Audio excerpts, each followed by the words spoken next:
Assalamualaikum warahmatullahi wabarakatuh. My name is Larasati from 4G with name 226121237. The material from the first group is concept, function, objective, and procedures of evaluation. Now I will identify about the function of learning evaluation.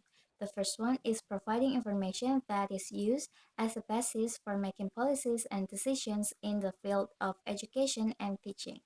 Second, knowing the level of mastery of students on the material that has been given. Third, knowing the skills, motivations, talents, interests, and attitudes of students toward the learning program. Fourth, assessing the curriculum used in learning. Fifth, giving confidence to the school as an education provider. Sixth, monitoring the use of funds that have been given for learning. Seventh, improving the materials and educational programs. The material from the second group is Bloom taxonomy. Now I will explain about affective domain. What is affective domain?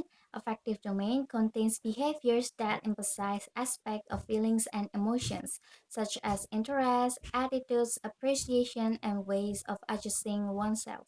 The first one is receiving.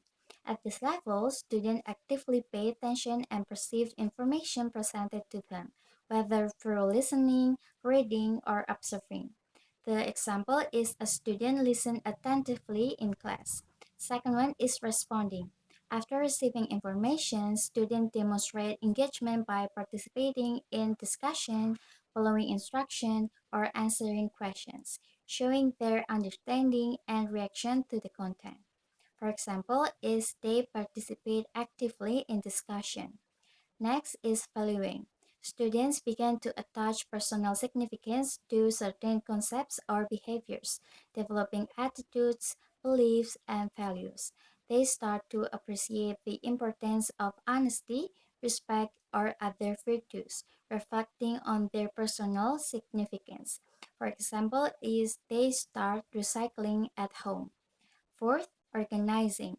Here, students go beyond valuing individual concepts and begin to integrate and prioritize their values into a cohesive system.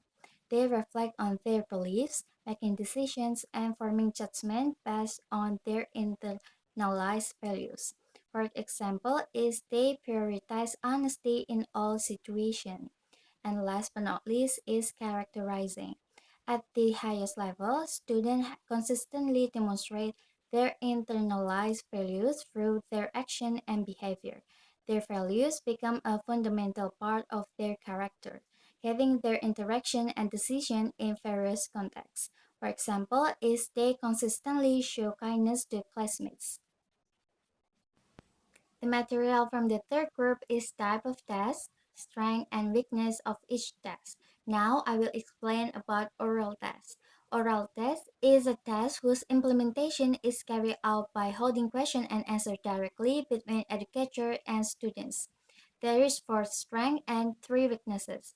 The first strength is better assessment because it can assess the ability and level of knowledge of students in expressing their opinions orally. The second is the result can be immediately known to students. Third, minimize cheating. And the fourth, learners can express arguments freely without being systematic. The first weakness is educators subjectively often contaminate their test result. Second, requires quite a lot of time, especially if the number of participants is large. And last but not least is if students have a nervous nature, it can interfere their smooth answer. Next, I will explain about the rules for writing a descriptive question from Group 4. The rules for writing a descriptive question divided into three aspects. The first aspect is material. First, ensure a clear and tangible subject for descriptions. Second, choose topics allowing detailed observation. Third, provide relevant context if needed. The second aspect is constructions. First, craft clear and straightforward questions. Second, structure question to prompt specific details. Third, avoid leading or biased wording. And the last aspect is language. First, use descriptive language with adjective, adverbs, and sensory details. Second, ensure language is clear and suitable for the audience. And last but not least is review for grammatical accuracy and coherence.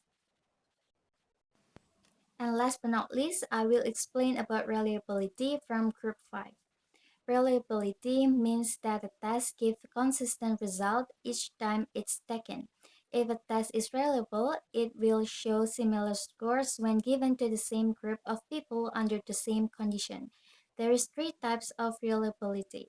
The first is test-retest reliability.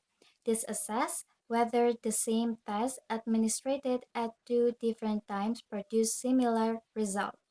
Second, internal consistency reliability. It measures how consistently different parts of the same test yield similar results. And last is parallel forms reliability. Parallel forms reliability is a measures the consistency of result from different versions of a test that are designed to be equivalent. It is used to assess the consistency of result across different forms of a test. Thank you for your attention. Wassalamualaikum warahmatullahi wabarakatuh.